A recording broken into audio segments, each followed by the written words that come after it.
Drawing on your experience, 40 years running the business and then the experience working with us as you went through, what advice would you give to somebody who is starting out on that journey, and what would you like to have known yourself at the start of your own? There are all sorts of things that happen in the history of a business, and there are things that you deal with, you have to deal with, but also there are other things that you think, oh, well, that'll wait for another day. The sort of skeletons in the cupboard.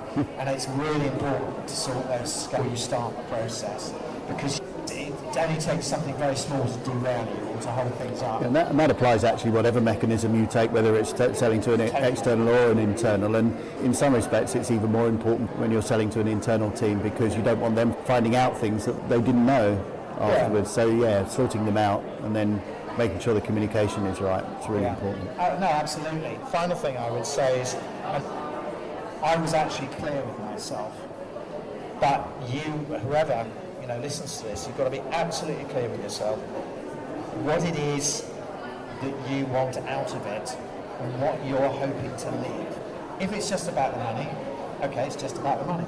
If it's about something different, or the money and something different, as I say, in my case it was about legacy and it was about longevity, then you've got to really sit there and work out how you do that, or how you're going to do it in the most effective way, and actually what you say to people. Because at the end of the day,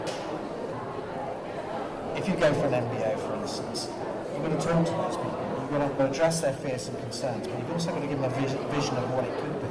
And that also means knowing the things that you've done right, but also the things that you've done wrong, and acknowledging those things that you've done wrong, because, actually, as you go through the process, you may need to adjust some of those things. So, yeah, it's going into it honestly, with an open book, the ability to talk frankly, but also to leave people with a sense of possibility. When you own a business, you're actually, on the whole, you're an eternal optimist. Now, the trouble with eternal optimists is that they can sometimes kid themselves. And I've done a lot of that in my time. I wish I hadn't done quite so much. But also, I'm grateful I've been an eternal optimist.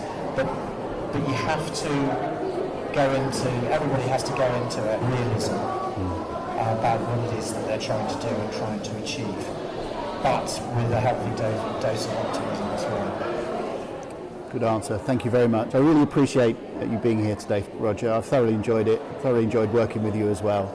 And I hope you thoroughly enjoy the rest of your retirement. Thank you very much. And long may that last.